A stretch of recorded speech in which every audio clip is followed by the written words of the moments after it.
माझी लोकांबरोबर फक्त एकच रिक्वेस्ट आहे, की तुम्ही वोट करत्यावेळी हे विचार करा, की तुम्ही कोणाला वोट करतो आणि कोणती पार्टी बरोबर जाताय.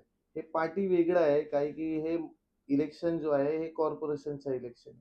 ह्याच्यामध्ये पार्टीपेक्षा जास्त तुमच्या व्यक्तीवर तुम्हाला फोकस करायचे. एकंदरीमध्ये तुम्ही काय सांगाल, की ह्या भागामध्ये काय काय मोठ्या समस्या आहेत?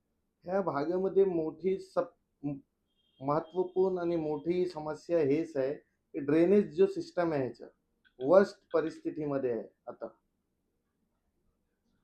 एक शेवटचा प्रश्न तुम्हाला असेल, की जर समजा तुम्हाला लोकांनी निवडून दिलं, तुम्हाला संधी दिली, असे कोणते 2-3 कामं असतील जे सगळ्यात पहिला तुम्ही कराल? प्रथम माझा हे कॉन्सन्ट्रेशन असेल, की जो ड्रेनेज सिस्टम फुल फेल्युअर झाला इकडे, त्याला मी सुधार करणार आणि लोकांसाठी जे काही लागेल त्यावेळी आम्ही त्यांच्यासोबत उभं राहणार.